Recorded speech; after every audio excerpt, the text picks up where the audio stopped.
sampai idza balaghu an-nikah, sampai mereka cukup umurnya untuk menikah. Fa in anastum minhum, kemudian jika kalian menurut pendapat mereka itu rusyda, telah pandai memelihara harta, fadafa'u, maka serahkanlah ilaihim, kepada mereka, amwalum, harta mereka. Nah, jadi kita yang diamanahkan anak yatim dan mereka punya hak dan ada hartanya, termasuk seorang yang menikahi pasangannya sudah punya anak, yang sudah meninggal orang tuanya, itu yang betul-betul diperhatikan. Ketika anak itu sudah sampai balagu, sampai cukup umur dan sudah mampu mengelola hartanya, maka serahkanlah hartanya. Wala ta'kuluha, dan jangan sekali-kali kamu memakan harta anak yatim israfan, melebihi batas, yang melebihi batas. Wa bidaran, dan jangan kalian tergesa-gesa untuk menyerahkan, ayat baru, sebelum mereka sampai dalam kibar, menjadi dewasa. Wa man kana ghaniyan, barang siapa di antara pemeliharaan itu ghaniyan, mampu, falyasta'fif, maka hendaklah menahan dirinya untuk memakan harta anak yatim. Artinya di sini kita yang memelihara anak yatim, kalau kita termasuk juga yang tidak mampu, kita juga bisa mengambil harta itu, tetapi la ta'kuluha israfan, jangan melebihi batas. Tetapi jika kita ghaniyan, mampu dalam kita punya harta dan sebagainya, maka hendaklah kita menahan diri untuk mengambil harta anak yatim. Wa man kana faqiran, dan barang siapa yang miskin, nah ini boleh, falyakul bil ma'ruf, maka bolehlah dia memakan harta itu dengan cara yang ma'ruf, dengan cara yang baik. Jadi kita juga butuh, kita juga anak yatim kita, anak yatim kita punya harta, kita boleh mengambilnya cukup sekedarnya.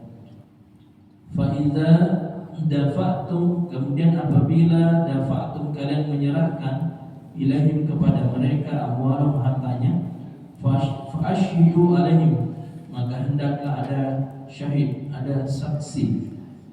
Ya, wa kafa billahi hasiba, dan cukup Allah yang mengawasi kita semua. Tetap ada saksi dari manusia, dari orang-orang untuk kita kalau memang sudah diberikan hartanya. Lanjut, ini tentang warisan. Ini lirrijali, bagi seorang laki-laki, nasibun, ada bagiannya, ada haknya, mimma, dari harta, tarakal walidani, peninggalan kedua orang tuanya, wal aqrabuna, dan kerabatnya. Ya, aturannya jadi ada nasibun, ada bagian, dan juga walin nisa'i, dan juga perempuan, nasibun, juga mendapatkan hak, mimma tarakal walidani, dari apa-apa yang ditinggalkan oleh kedua orang tuanya, wal aqrabuna, dan kerabatnya, mimma qalla minhu, baik itu sedikit daripadanya, au kafir, atau maupun banyak. Perempuan bisa saja dapat banyak, bisa saja juga dapat sedikit. Nasiban mafruḍa, inilah bagian-bagian yang telah difardukan oleh Allah. Ini ayatnya tegas memberikan penjelasan. Maka dalam tafsir dikatakan semua yang mengatur warisan yang tidak sesuai dengan yang ditetapkan oleh Allah, maka tunggulah kebinasaan di situ. Mau diatur secara adil dan rata, itu bukan secara mengatur warisan, bukan secara adil dan rata, tetapi mengatur warisan nasiban mafruḍa, sesuaikan dengan ketentuan-ketentuan yang telah difardukan, yang telah ditetapkan. Kita akan lihat ayat selanjutnya bagaimana mengatur itu warisan. Bukan sama rata, bukan adil. Ini kita lanjut. Wa idza hadara al-qisma, jika nanti suatu saat datang al-qisma, proses pembagian itu, ulul qurba, dengan beberapa kerabat,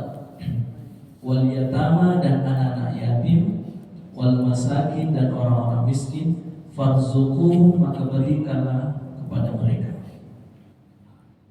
minhu dari harta sekedarnya, wa qulu dan ucapkanlah lahum kepada mereka qaulan ma'rufa.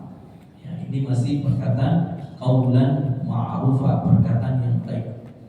Wal yakhshal ladzina, dan hendaklah kalian takut kepada Allah, alladzina law taraku, orang-orang yang sekiranya meninggalkan min khalfihim, di belakang mereka, zurriyah, keturunan, di'afa yang lemah, khawfu alaihim, yang mana mereka khawatir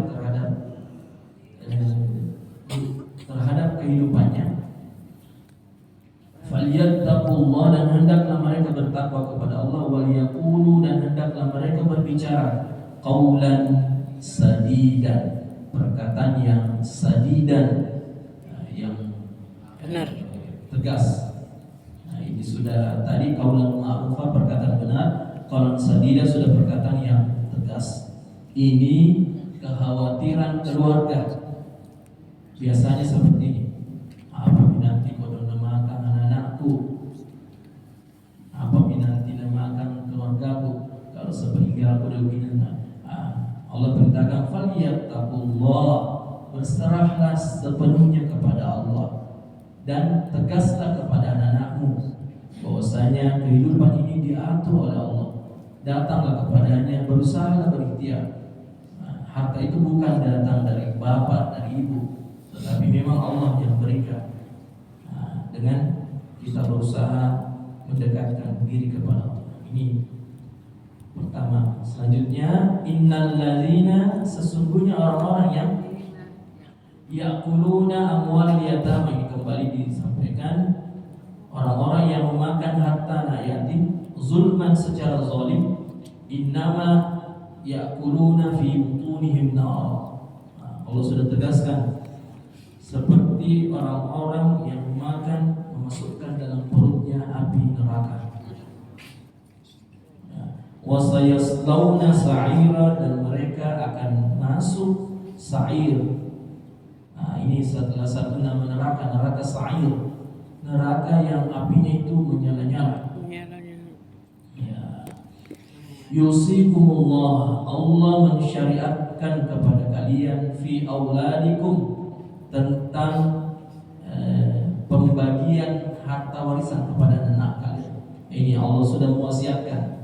Lizzakari, untuk bagian laki-laki, mithlu hazzil unthayain, sama dengan bagian dua orang anak perempuan. Ya, saya ulangi. Aturan harta, jadi kalau diberikan harta kadar dua perempuan, itu sama dengan untuk kepada satu laki-laki.